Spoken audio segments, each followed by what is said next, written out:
Hey there, I'm Lee Ullman here with some big news from the National Young Farmers Coalition.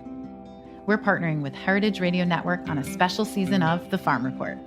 It's all about what's happening with the Farm Bill and how it impacts farmers and eaters. I am growing diversified vegetables on land that's been in our family for 150 years.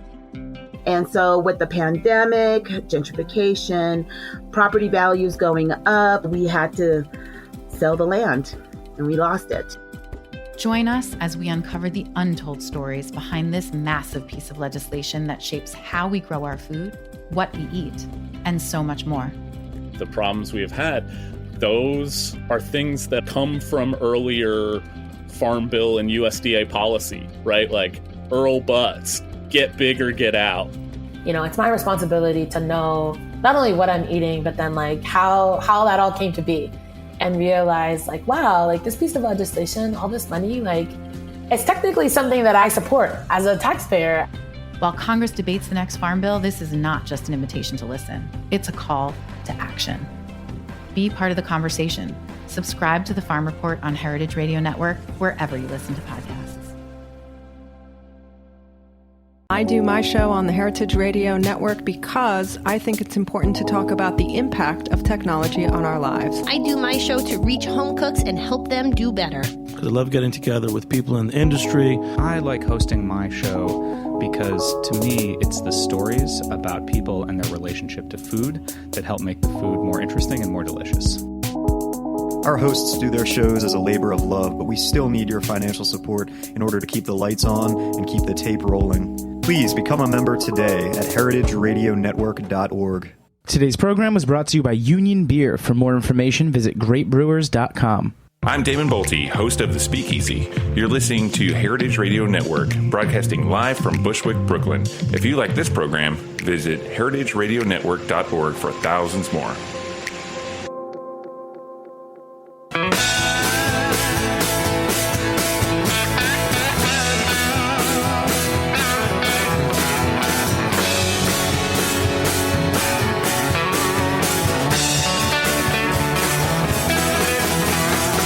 Hey, welcome to Beer Sessions Radio on the Heritage Radio Network. Hey, I'm Jimmy Carboni from Jimmy's Number 43 and the Good Beer Seal. Today is Tuesday, June 28th, 2016. We've got some great guests joining us tonight to discuss beer trademarks, including our friend Brendan Palfreyman from Syracuse Esquire and Jordan Greenberger, Esquire, from right here in Brooklyn. I think we're going to call this show the Beer Lawyers because we're going to talk about beer trademarks, and later Doug Reise from Burial Beer and Reiser Legal will be calling in. He's got his own beer company and his own legal company, so that's going to be an interesting call-in, right? Yeah, it'd be interesting to watch him go to trial, too. Yeah. Like, that is a fun way to jazz up the courtroom. And of course, Ambassador's in the house. All right. Hello. So, you know, our Beer Sessions Radio is brought to you by Union Beer Distributors, supplier of world-class ales and lagers. So guys, you know, Brendan, you've been on before, and for years we've talked about beer trademarks, and you know, I know you're a real big, you know, beer enthusiast, a home brewer, and Jordan says he likes beer too. So give us a little, like, you know, tutorial on trademarks for beer. Like, why do we need them? Why is there history of trademarks at all? And you know, a little overview to start the conversation. Sure, Jimmy. Yeah, thanks for having me again. Trademarks. Well, the first thing that sort of needs cleaning up a little bit is that there's more or less three different types of intellectual property: copyrights, trademarks, and patents, and they get thrown around, you know, for the same things when really they're very, very different. So a trademark is something that is used to identify the source of a product. So a name, a logo, even a color. And the history of trademarks and beer trademarks, as we'll get into, is fascinating. And in fact, the first, if you go onto the UK trademark website, the first trademark ever registered, literally number 000000001, is the Bass Triangle. And that's the first registered trademark in the history of the world. So people have been doing this for a while. I feel smart for knowing that. No, that's cool. That's good. And for you, Jordan, you know, what's your backstory on trademarks and patents? Sure. So Brendan's absolutely right. There's 3 types of intellectual property generally, and trademarks identify sources of good. I'll add, you can also trademark a sound in addition to color and name and logo. So, with beers, you can think of, if you're in a bar, you hear the name of the brand of a beer or the brewery or the type of beer. You could also see it on a case, on a shelf. You would recognize the name or the logo. Now, logos also, and the labeling can also have elements of copyright protection on them if there is unique artwork, drawings, design, which is separate, right? So that's the creative authorship it's a creative work of authorship, the painting, the picture. That's subject to copyright protection, but the branding, the name of the brewery, the type of beer, that's more of what we think of when we think of trademark. Yeah, so, for example, the name of the show is Beer Sessions. That's a trademark. The content of the show... You may have worked on that for me, too. The content of the show, the actual, what you're listening to right now, is copyrightable. This is it's a sound recording. Yeah, a work of original authorship. Yeah. And then what is, let's say I'm a new brewery, and I know...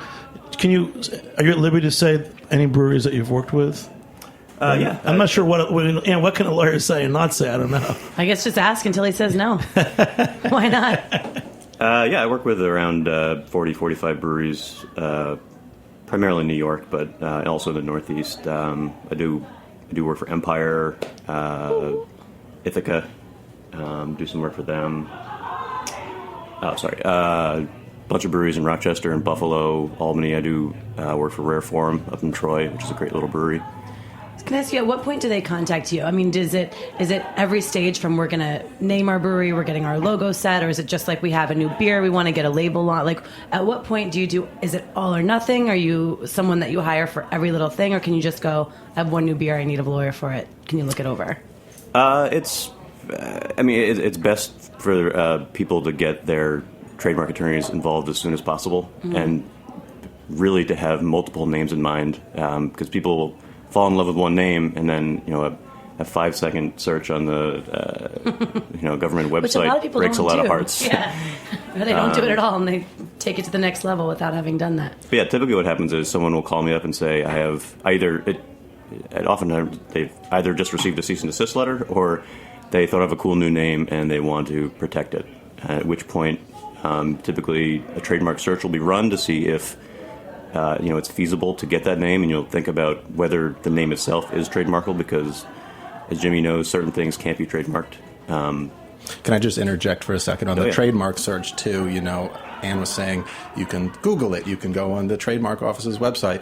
Well, you can also pay services, and that's where a lot of people don't want to do, is pay the money for the service, but they run these really comprehensive searches of not only national databases, international databases. They'll do just extremely comprehensive searches, and that's, I would say, recommended. You asked Brendan, when are people calling you? In my experience, whether it's trademark related or really any legal issue, it's not too late, but it's later than they should have. It's when they're confronting an issue that if they would have talked to a lawyer or just thought about it or asked other people in the industry beforehand, how do I proceed, that you can avoid a lot of headache and cost, investing money in a brand, not only your emotional investment in the name of a brewery or a type of beer, but if you're starting to print labels, cans, marketing materials, work on your website, why go through that if only to find out in a few months that, hey, there's somebody else out there with senior rights? So you have to spend the money for a lawyer anyways. You don't do it in the beginning. You can either spend a little in the beginning or a lot at the end. I guess is what prevention. You're saying. Yeah, exactly. Can I ask you guys, okay, so you're a new brewery or a brewery in general, and you have a new idea for a beer. Can you kind of walk through the steps and the process of like getting the name protected, getting the label artwork protected, getting it okayed by the by the whatever. Exactly, the whatever. So. The whatever. No, the Let's start with Brendan. Thank you, TTV. Hello. So let's say I'm Little Jimmy's brewery. First, is that what name, do you brew? I don't know. I'm not even a brewer. He's the brewer. But Little Jimmy's Brewery, is that name even trademarkable? Yes. It is. Yeah.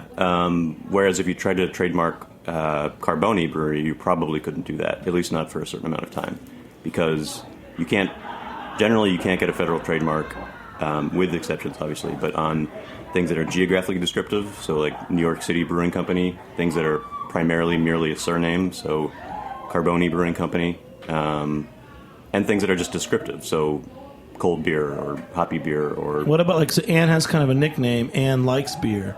Could it be Anne Likes Beer Brewery?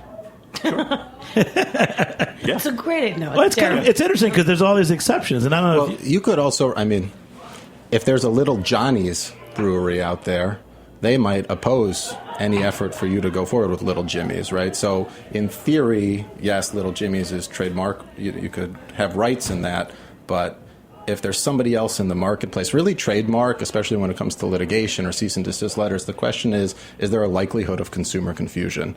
That's the test nationwide. So once somebody establishes that they own a trademark, the next step that a court of law will look at is there a likelihood of consumer confusion? And throughout the country, there's different tests. Here in New York, it's called the Polaroid test. In the Federal Circuit, it's DuPont, I think. And there's all these factors that they'll go through. So just because Little Jimmy's might be original or subject to stronger Even trademark protections, not that original. Well, right, exactly. It's not. So that would be considered, as well as if there's anybody else in the marketplace that has a confusingly similar name. Is that why, like, some companies, like a phone company, would make up a brand like Verizon, so it's like a totally made up brand? Is that more trademarkable than right? So there's different levels on the spectrum, ranging from generic, which you cannot have any trademark protection in, to arbitrary or fanciful. So arbitrary refers to marks that are used on a good. It could be beer, it could be really anything, a cell phone service that doesn't relate in any way to the product or describe its services. Fanciful is just a made-up word, right? So Verizon, I don't know what that means. I would imagine that is a made-up word meant to distinguish their goods. So that is subject to the highest levels of means trademark. Expensive in Dutch. And on my phone bill. Yeah. Okay, but so I figure like a show like this would really appeal. I mean, there's so many breweries opening up, a new one every hour or something insane. So I kind of feel like this is who that would reach out to, people opening new breweries, starting new companies. And if someone were to do that, what are the actual steps? Okay, first, from beginning to end, just say, let's say you're starting a new nano brewery. Where do you begin as far as trademarking your name, website, that kind of thing? When I get that type of call from a brewery in planning, the first things I recommend are, do at least a quick Google search on your own and start locking down the Facebook, Twitter, Instagram, all the social media platforms. And then on the trademark side, you file what's called an intent to use application, which you can file up to three, more or less 3 years in advance of actually beginning selling beer. So it's a way that the government allows you to lock a name down early in the process, so you don't, because otherwise you'd have to wait till you actually had trademark use, which is beer sales, to get the application going. On the intent to use application, you have to have a bona fide intent to actually use the mark. What I was just about to ask. Right, bona fide is kind of one of these funny legal terms, but you really actually have to be starting the process of working on it. You can't just lock down names left, What if like someone registers a website and they don't really want to use it? What if a big brewery goes ahead and starts registering all these names that they might use down the road? Because I've seen that happen. I think for websites, you're kind of opening a different can of worms, too, because there is this notion of cyber squatting and just going out there and grabbing domain names, littlejimmys.com. That's mine. I don't want to go on littlejimmys.com. Yeah. I don't think anybody does. Next. Anyway. But it is related to trademark, so there are ways that you can go about having the people, the WIPO, the people who really are responsible for domain names, to have somebody who is squatting on a domain name. A lot of people will just pick a domain name, sit on it, and then say, hey, I'll give it to you for $10,000. Whatever, they just make up a number because they're trying to hijack the name in exchange for a number. So you can do a proceeding where you do try to have the domain name transfer. But in terms of trade, have some big breweries gone ahead and registered, certain names, like and what is a name? Because it's like an IPA that's not trademarkable. But like if I make up a name, like gigantic something, I mean, if I go ahead and trademark that, just tell me that. You have to have an intent to use. Right? I have, so is that but a business plan? I have an example. I'm going to tell it. This is my example, and this is where we're at. A few years ago, our friends in New York, Barrier Brewing, had a label that came out, and this is something we can all talk about, called Ruthless Rye. And they got a letter from Sierra Nevada that said, we've trademarked Ruthless. But even though they weren't using it as a rye, they had trademarked it. I don't know if they ever made it. It's a Sierra Ruthless Rye. No, but then they were making it. But at the time when Barrier first came out with it about 5 years ago, Sierra had trademarked it but didn't have a Ruthless Rye. And I remember, if you know the case, that was very interesting. It wasn't even a case. It was a friendly letter. Mm-hmm. And Barrier backed off, and now they call their rye the Evil Giant IPA. I don't know if that's a point of talking point. I would guess that the trademark and Ruthless, if it was Ruthless Rye, disclaimed the rye part, because rye describes a type of beer or a ingredient in the beer. So the Ruthless part, you were asking before about levels of protection and Verizon being at one end and versus a generic. Ruthless, what does that have to do with beer? It's not a made-up word, but it's not suggestive of the type of beer. So it's fanciful. Somebody just assigned the name Ruthless to it. But yeah, I mean, there are cases where there are disputes. People say, well, I make an ale and you make a lager. Well, okay. They're beer. I mean, beer's beer. And, I think we'll get to that a little bit later. But another question I get just along those exact lines is, I named my beer this. Somebody had a trademark for the brewery, but I can do it for a beer, right? Because that's a brewery and this is a beer. And the answer is no. They're way too close. So, for example, I couldn't go out and start, Flower Power Brewing Company tomorrow because Ithaca has a registered trademark for Flower Power for beer. Then you wrote about a similar case. Was it Black Ops? Right. So there was a case in January of this past year where the Brooklyn Brewery here in New York brought a lawsuit in California against a small startup brewery that was called Black's Op Brewing. Or Black Ops Brewery. I don't recall which one. But Brooklyn Brewery has a seasonal release that they've had since, I think, 2007. It's a Russian Imperial Stout, and it's may or may not exist. Well, according to the record, joke. According to the record, it exists, and it's on sale east of the Mississippi, and Brooklyn Brewery had intent to distribute it in California. And so this little startup brewery last year tries to get off the ground. They're only distributed in one county in California, 3 restaurants, 2 bottle shops. But the Brooklyn Brewery went after them. And I don't say that in a negative way. I mean, they have a federally registered trademark in the name Brooklyn Black Ops. And they ended up getting an injunction. Someone's calling us right now about that. That beer does not exist. I tell you what, we're going to take a short break. This is a good starting point. We'll be back in a few minutes talking more about beer trademarks, beer lawyers on Beer Sessions Radio. All right. Thank you.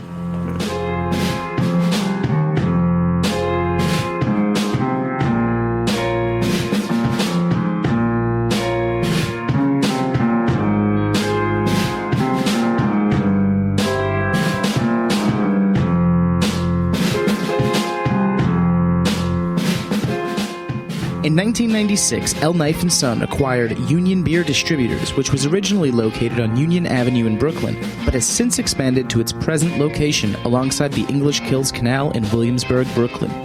Union Beer has grown dramatically in the last decade as the primary distributor of Anheuser-Busch products for Kings County, Brooklyn, through the hiring and development of the best people in the industry.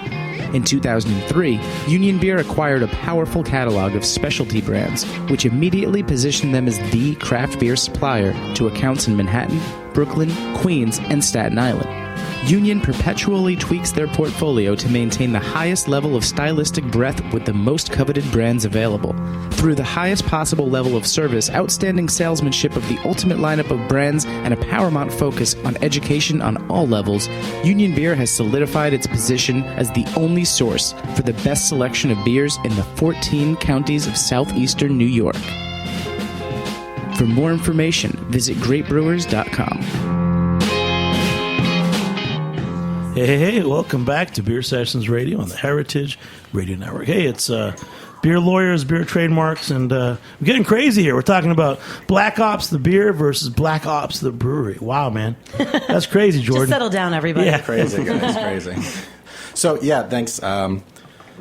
So the Brooklyn Brewery ended up getting an injunction, which is, in layman's terms, a court order telling that this California brewer that they couldn't use the name, they couldn't use the website that they had registered. And ultimately, if you look at the record, about 2 or 3 weeks later, the case settled, which probably should have happened beforehand. It's always unfortunate when any case goes into litigation. And I think everybody here, we were talking before the show, there's a lot of letters, friendly or not, that go around when these types of issues come up, that hopefully you can avoid having to pay a lawyer and be involved in a lawsuit. But I mentioned before that there's a test that the courts apply in determining whether or not there's a likelihood of consumer confusion. And there was one part, I'm geeking out right now because I have a copy of the decision. That's why you're on. But I feel so fancy. One of the elements that a court looks at generally is the degree of care likely to be exercised by the purchaser. So is somebody who's purchasing a $1,000 product more likely to pay attention to the source of good than a $1 product, okay? So here, the beer, the Brooklyn Brewery's beer was $30 a bottle, and the California Brewers was $5 a bottle. And the court kind of said, hey, beer's beer. You buy it in a chaotic environment like a bar, or maybe you buy beer regularly. It's not some one-off purchase. And I ask you guys, is that fair to the craft beer industry, to people who are really interested in microbreweries, craft breweries? How much are people paying attention? Would you know the difference between a $30 Imperial Russian Stout and a $5 ale? It's a question I would ask you, but the court did say essentially beer is beer. Well, I have to, on that note, excuse me, obviously we are in a very beer-centric environment, Sure. And we work in those environments as well. But for everybody that really knows every little detail about Brooklyn Black Ops, there's someone that just kind of sees it on a beer rating website, and I'm just playing devil's advocate. I have an aunt that calls me from the supermarket and goes, "Here's my choices. What should I get?" And someone like her who is excited about it but doesn't really.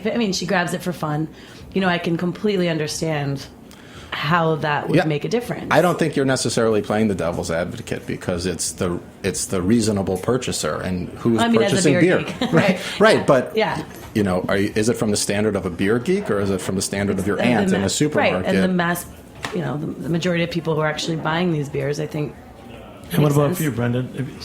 I've actually tried to make that argument in proceedings before the United States Patent and Trademark Office, where one of my trademarks for a craft brewery was rejected based on a huge macro brewer's trademark.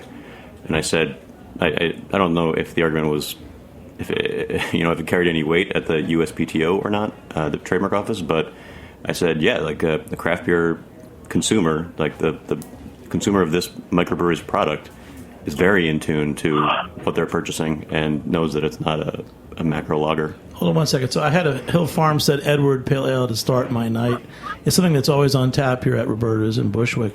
And Jordan, what did you bring? You brought like a real sour Goza. I brought a Orange Blossom Goza from Platform Beer Company in Cleveland, Ohio. I had it a couple of weeks ago when I was visiting family over Father's Day and watching basketball. I was watching basketball. Go Cavs.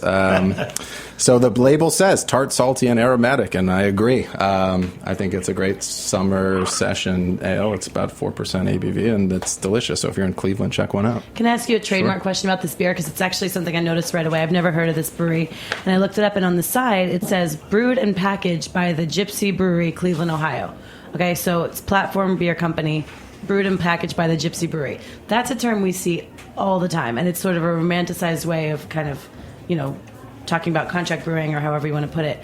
Would they be able to trademark something like this? Because to the outside, to maybe a court, they would say, all right, no one's used that. But it's a term we use all the time, even though no one's probably trademarked it yet. How do you deal with something like that? If it's just a common you mean the Gypsy like a common Beer phrase, Company. right? But just something that people all say, but it might not necessarily be something that people would put on a label. That's a good question. So I would say one thing, is there any other registered Gypsy Beer Company or Gypsy Brewery out there? But the second thing is, when you say the term Gypsy, what do you mean? Are you describing... Contract. Well, Like the beer they're going world from would say place to that. place, right? So is Right. it descriptive of the services that they're providing or the goods that they're providing? Brendan, what do you think? I mean, I think if you tried to file a trademark for Gypsy Brewer, you'd get a rejection from the trademark office saying, and even if they don't necessarily know what, like, you're probably not getting a beer nerd at the office there. Right, that's the point. But they might slip it through. They'll ask, like, is this a term of art in the industry? Does this have any descriptive meaning? To which you'd have to say, yeah, it does. Yes, okay, that in was which the case it'd be question. rejected. Hey, we've got a special call-in, too. Doug Reiser from Burial Beer Company, who's also an attorney. So he's like, Burial Beer, and he's attorney Reiser Legal. How are you, Doug? Hey, I'm doing pretty well. Can you guys hear me okay? Good, man. I know. Did you follow what we were talking about? I did. Where'd you find all these lawyers? At the Homebrew Club. Oh, they're knocking down our doors. They take out ads in the subways in New York City. I don't know if you knew that. Everybody sounds so smart in the room. I don't know that I'll have anything to add. Well, did you ever register a trademark for your beers or anything? I'm sorry, can you repeat that? Sorry about that. Have you ever registered a trademark for any of your beers? Oh, every time. I think we have probably 60 to 70 trademarks for all of our beers at Burial Beer Company. And it's quite the task to try to manage them all. What are some of the most unusual or outlandish names that you guys have trademarked? Some of the ones that we have? It's as most people can attest to at this point, the days of being able to acquire a single word trademark are almost over. It's very seldom that we're able to pull a mark on a scythe or a skillet or a surf wax like we used to be able to. Most of the ones we file now are the Triumph of Death or the Massacre of the Innocents or the Ascent of the Blessed. Sounds like a Slayer song. This actually circles back to something we were talking about, too, with the intent to use application, because you have an established brewery and you're coming out with new beers on a seasonal or whatever basis, but you can, it's not just when a brewery is starting. This is also important for established breweries and established brands that are expanding their product lines, because every time you come out with a new beer, you're investing time and money into that brand, and what does it mean to the consumer? So you can already have a beer that you're brewing and realize that you haven't registered the trademark. It doesn't have to be at the earliest stages. Of course, that would be advisable, but existing breweries, do it with new beers you're producing. If you haven't registered it, you can go back and do it. Doug, when you said managing that many, you said it's tasking. Once you get the trademark, what does the management entail? Well, it's really an in-depth process, and I would say, basically to your last point, a beer brand is conceived basically either as a really cool name or a really great formula, and it can start on either side of that, and you work towards the other. I would say that the vast majority of our marks start as a formula, and then we try to find a name. And so your beer protection process starts from the moment you have an idea to make a beer, and then from the once you have a formula, we have an idea of what the hell we want to do. We're on the internet running test searches through the trademark database. We are looking through Untappd, through Rate Beer, through the colas that have been approved by the federal government to ensure that there are no confusing uses out there. And the process it takes weeks sometimes. And we just put out a Hoppy Kolsch maybe a month ago, that it took us 2 weeks to come up with a name because everything we liked was taken or was confusing, or there was a wine or a whiskey or an energy drink. And it became such a daunting process to come up with something that you end up just throwing a dart as a dartboard. You end up compromising and being, somewhat unhappy with the name you select when you start with the formula and then go look for a name. Seems like the only time you're happy is when you're starting with a name and then building a formula. But the process, beyond researching, that just gets you to a name. Then you've got to file your intent to use the mark. You got to plaster it out on the web, make sure that everybody knows that it's there.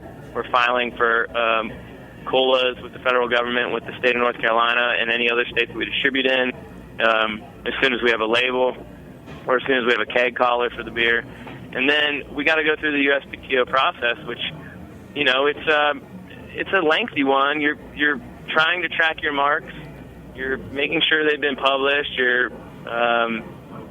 filing your extensions when you need to if you're not ready to show use in the marketplace, and you're filing your statements of use when you do have it. But it's a 15 to 18-month process sometimes just to get a mark registered. Can take longer if you're not using the mark across state lines. And that's just to get your mark. It's a whole other story to enforce your mark, because you're consistently. I wake up every morning and police on tap to find out if there's any other skillet stouts out there, or skillet anything, basically, which is kind of our most prized mark. And then I have to write the really awkward, terrible emails to the other brewers in a somewhat friendly way of telling them to change their brand. Doug, sorry, what's the name of your new hoppy kolsch? Did you hear me? What did you say? What's the name of your new hoppy kolsch? It's called Billows, as in smoke billows. It's a smoke signal from the mountaintop, the beer you drink when you reach the apex, kind of type of thing. I like it.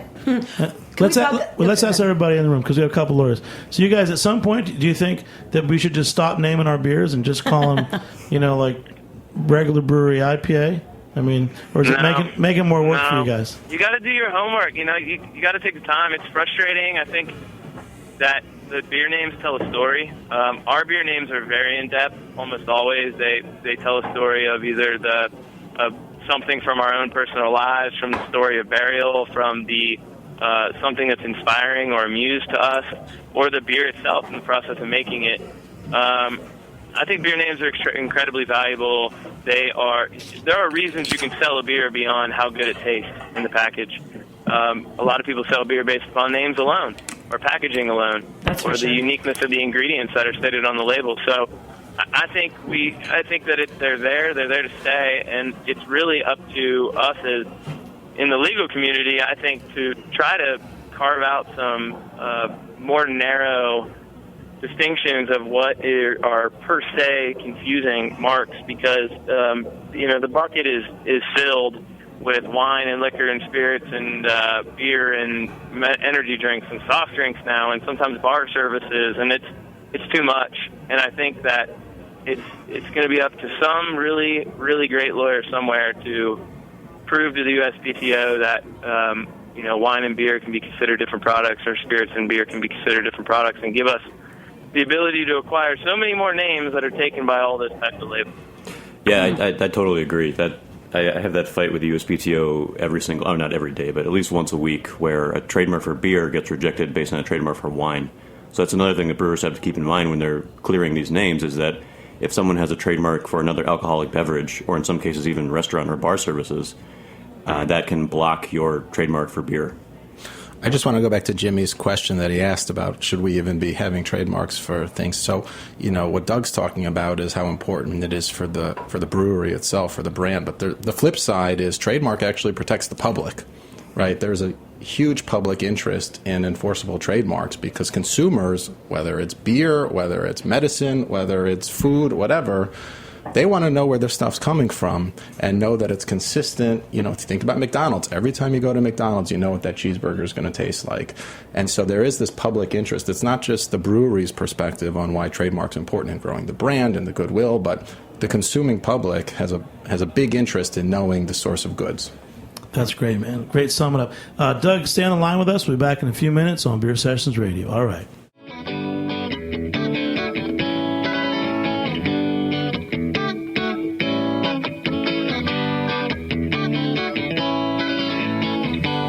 Well, she's her own female. She's her own female. That's why I like her a lot. And she don't know that she's her own female. She's her own female, and she don't know. That's why I like her a lot. I caught a cab to the cafe to play the charming young man. Hey, welcome back to Beer Sessions Radio on the Heritage Radio Network. Hey, we're talking beer trademarks, beer lawyers, and we got Doug from Burial down there. Hey, Doug, you still on, bro? Yep, I'm here. Okay, so we're gonna go. Jordan brought in an article about 1935 a beer publication. Yeah, I just wanted to bring this to everybody's attention. So there's this publication that started shortly before Prohibition was repealed in 1933. I found it in the New York Public Library. It's called Brewer's News. It was a weekly magazine, and I found an article from 1935 that's called Trademark and Label Protection. Okay, this is 1935. So this isn't new to the industry. Brendan was saying before about the oldest trademark being the triangle. So I think it's really an educational thing. Why are there all of these people getting cease and desist letters or having issues? People don't know. It's not new to the industry. Just because there's growing number of craft breweries and new beers hitting the market, well, that was true after Prohibition too. So it's, from my perspective, I think probably from Brendan's perspective too, we talked about this, when do you call the lawyer? It doesn't have to be calling a lawyer, but just do your homework. See what else is out there and understand the rights that you have or that you might be infringing upon. So flip through the article, because it showed it was 1933. It said what, beverage label. Yeah, I mean, this is under old law because it's 1935, so the most recent trademark statutes from 1946 and the copyright statutes from 1976. But the concepts are the same. I highlighted something from this 1935 article that I think still applies. The law endeavors to prevent the employment of any medium by which it will be possible for another party to represent his goods as those of another. It seeks to prevent twofold wrong which comes from such sales and wrong suffered by the party whose merchandise is imitated in the sale and the wrong suffered by the customer who did not obtain the known product desired. That's what we were just talking about. The public purchasing the wrong thing and then trading off of another brand's goodwill and name. But in that, there's old labels that were registered, like Pacifico. Tell me some of the labels that jump out. Is Carling in there? Yeah, there's some really cool ones. There's Utica Club that Brendan and I were just talking about. You want to talk about that? Or? I think it's just interesting because Saranac, FX Met Brewing up in Utica, I think re-released Utica Club in new cans, and I think the logo is exactly the same as it is in that trademark filing from the 19-teens, whenever it was. Yeah, I just saw this High Life. What else? So this is like right after Prohibition. Everyone was. They have to re-register brands. Is that what it was, or register from scratch? Rheingold. Sorry, Amstel. They may have. Yeah. I think this was for 3-2 beer, which had become legal before other forms of alcohol. Can I ask you too? I was like, when he mentioned about writing that awkward letter, I think there's a lot of confusion on the consumer side about these letters, and especially if you look on social media, when anyone, like he just went over it, what 8 to 10 month process it takes to get. I think 18 months. 18. Yeah. Oh, there you go. Even more extensive. And someone uses it, and it's like, okay, we've gone through this work, and I feel like the consumers, especially online, just see that and go, oh, the big guys are beating up on this, or not even the big guys, from one craft brewer to another. And I think it always is looked at like a really bad thing, and it causes a lot of bad press that might not be warranted. And I just like appreciate that you're talking about how much work goes into getting this and why you need to protect what you have. And am I right that if you don't protect it, you have the risk of losing it? Like if you have an image or... Sure, it could become a generic term, or you could have abandoned the mark. Yeah, I'm trying to think of I think Kleenex maybe Kleenex, is the famous example. Xerox, Band-Aid. Band-Aid. Right. These names were trademarked at one point, but they become so commonly used that it's just literally a noun now. It's another word for tissue. Do you guys have any comments on, and not to get controversial in any way, but like the Sierra Nevada Lagunitas back and forth about their IPA, and that wasn't necessarily a word or a beer name. The look of, but it was the aesthetic, right? The block letters and the things like that, right? So and there was a lot of backlash on that on both sides. Where does that come from? How is that protected? What can you do? The lawyers are thoughtful. They don't want to speak without thinking. That's nice. That's a good quality. I got to practice that. Right. I mean, to me, the interesting part about that dispute is how it was quickly resolved by market influences and consumers, right? So if there's a lot of social media backlash, whether it's any brand, really, I actually see this in fashion a lot too, where there's a lot of politics between the different designers and stuff that, if there's a way to work things out without having to go to court or be in a trademark proceeding, it's more cost efficient, and I think it's usually the best way. But to your question, right, the word IPA is a style of beer, but the artistic rendering of it, if you could consider it a logo in any way, so probably has some level of trademark protection. protection. Lagunitas, the IPA, whatever that is, font. Do you always think that that's Lagunitas? Absolutely, yeah. Well, if you see a chalkboard at a bar that just says IPA, would you think Lagunitas versus if you saw the stylized label? Right, exactly. So then right there you've just answered the question that there is some sort of brand recognition just by the stylized. Hey, let's get to, hey, Doug, come back on, bro. Yep. Hello? Okay. You listening? Doug, any reactions, specific reactions you remember, or if let's say you do a friendly letter to someone and they write back and they just don't agree, what's the next step? I have a lot of reactions to everything you're saying, and I'm biting my lip. Don't bite your lip. Good. The Lagunitas dispute is probably, I think the way it ended up was the best thing probably could ever happen for craft beer, despite the fact that I don't necessarily disagree with Tony's overzealous approach to trying to protect the block letters. I don't agree. I would never take the action he did. I don't blame him necessarily for doing it, and I don't think he should be vilified for it. But the fact that he listened to the court of public opinion and made the decision to back off because it was best for his brand and his consumers and to save face for him as a person, because I'm sure that he has a lot of personal pride as well behind that, was a big step, and I applaud him for doing that. I think that we've seen a lot of other large brewery versus small brewery, which is the difference here. That was large brewery versus large brewery, at least craft breweries. Large brewery versus small brewery, court of public opinion, be very, very swift against the large brewery. It's sad because they're not always correct, but in many instances, larger brand owners are going to be considered a bully regardless of their position and their argument, and that's just the case.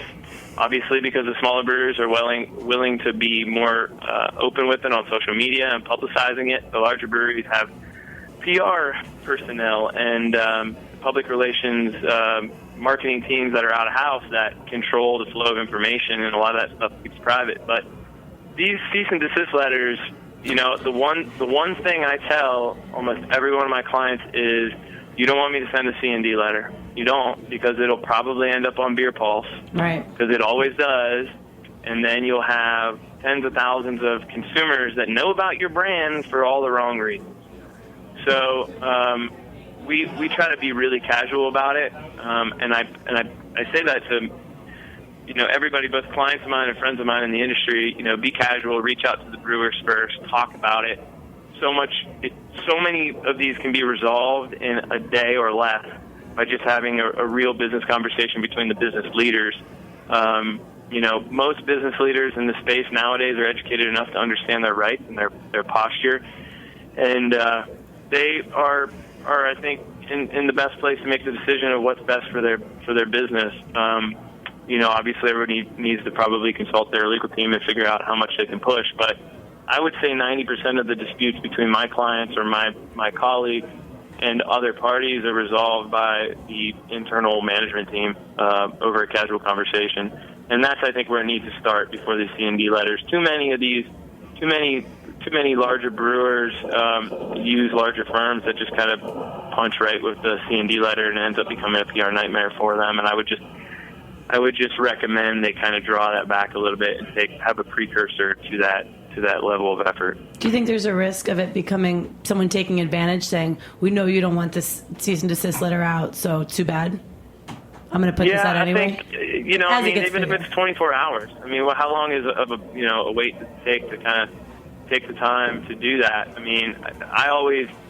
It's strange. I'm a beer lawyer. I represent 100 plus breweries around the country, but I have my own lawyer who I consult with, because I'll be damned if I'm going to make my own legal decisions with my own brand, because I'm too passionate and think I'm too smart to be reasonable sometimes. And even with my own attorney, talking with them, I would always consult them right away, show them the situation, talk it out, come up with a plan of action, and then say, give me 24 hours to see what type of progress I can make. And as long as we're protected, as long as we have everything filed and pending, and we've protected our rights before we speak up, because that's a common mistake, is that some people don't have their stuff filed before they speak up, and then somebody beats them to it.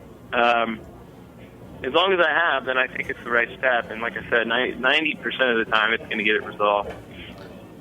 And Brendan, want to answer to that about filing before you speak up? That's pretty interesting. Yeah, I've definitely come across that a couple times where more or less you say, and in fact, I can't mention who it is, but I've got that going on, literally that exact situation going on right now with, and the name of the brewery that's at stake. So what happens is you reach out to someone, in a friendly manner to say, hey, we both got similar names, one of us should probably change. And, without having a trademark or at least an application in place before doing that, and that just spurs the recipient of the letter to file a trademark and beat you to the punch. I agree 100%. I think people, when they get confronted with any sort of aggressive lawyerly letter, can sometimes entrench in their position, and it's harder to come to a resolution. Have that conversation first. Doug's on the phone, and he's like, he wants to say like another hour's worth. And did you get any tweets, any questions from any beer people that they want answered? I think we probably answered most of them at this point. Yeah. Is there any proper way, if you just have that nice conversation and you don't agree, and it's like, I don't think this is similar, well, I think you're wrong, what can the next step be aside from taking legal action, and is there one? Probably not. I mean, the only way you can actually get someone to do something is with a lawsuit. Or there is... if there is a registered mark, I mean, there are proceedings that you can have in the trademark office too, but it's a quasi-judicial proceeding. You are essentially in court. What about you, Doug? What about me? Having a good time? He's not drinking beers. He's got 100 beer labels he represents. He's part owner in a brewery. Asheville, North Carolina. Sounds like that's where we're all going to retire, right? I think so. What was I going to say? You guys... Oh, wait, hello? We're losing you, Doug. I think I lost him with that. But thanks for coming on, man. Last one, quick wrap-up. A favorite beer label that, you like, just as a good example of, what a good brand should be. And one you hate. Either way. Pick one label that you can talk about quickly. I really like the branding that they're doing at two breweries here in Brooklyn at Threes and Other Half. Other Half more modern, like their cans are gorgeous and metallic, and Threes more clean, classic lines. I really like what both of those guys are doing. I'm going to go with an old favorite, which is New Glarus Spotted Cow outside of Wisconsin, where I went to school. And when I see the label, I just think happiness. Great. Hey, Doug? Yeah, I'm here. Quick, you give us a beer label that you really like, you think that does a great job of branding. Man, I don't know that anybody beats Grimm Artisanal Ales right now. Their packaging is fantastic, really unique. I mean, the goal for any brewery is to create, unique art that is a collage of different types of artistic expression without having it be anchored specifically to any direct shapes or objects that could become disputed down the road. Grimm has awesome creative original art. I love their art. Other Half does a really good job with digital design. We did a collaboration with Other Half that came out in the winter that I fell in love with. It was a really cool collaboration between our artists and theirs. And Burial Beer Company, this brewery out of Asheville, they are just absolutely killing it with the art, and you guys should really check them out. All right, man. Well, thanks for coming on, guys. Brendan, Jordan, Ann, and Doug, and a couple of shout-outs for events. The guys from Bronx Brewery just tweeted me tomorrow night, June 29th, there's a place in New York City called The Roost, and they got a beer launch there. That's all I know, but check it out. Bronx Brewery's launch tomorrow night. A couple of events that we're behind. It's July Good Beer Month is starting next week. Some of you will see that on MailChimp and some social media, and it's a month where the month kind of happens, but we've got some live events at WNYC Green Space in New York City, some specials on Heritage Radio Network, and some other stuff. So check that out and look up cookoutnyc.com. We've got some special events. And anything else, Ann? Anything going on at one of your spots? I have like 2 hours worth more of questions about this. This is so much cooler than I kind of expected. No offense. No, it's good. And you guys, Jordan, and you guys have a site or Twitter feed that people can follow? Sure. www.jgreenbergerlaw.com. Yeah, and my Twitter, I'm just at bpalfrey10. bpalfrey10, man. Check it out. All right. So in closing, I'd like to thank our sponsors at Union Beer Distributors who helped to bring this podcast to you tonight. Thanks to Brendan, Jordan, Doug, and Ann for joining me here on the Heritage Radio Network. I'm Jimmy Carboni. Thanks to our producers, Justin Kennedy and Maggie Seid, and our engineer, David Tadashore. Thanks for listening. We'll see you next time on Beer Sessions Radio. All right. Woo!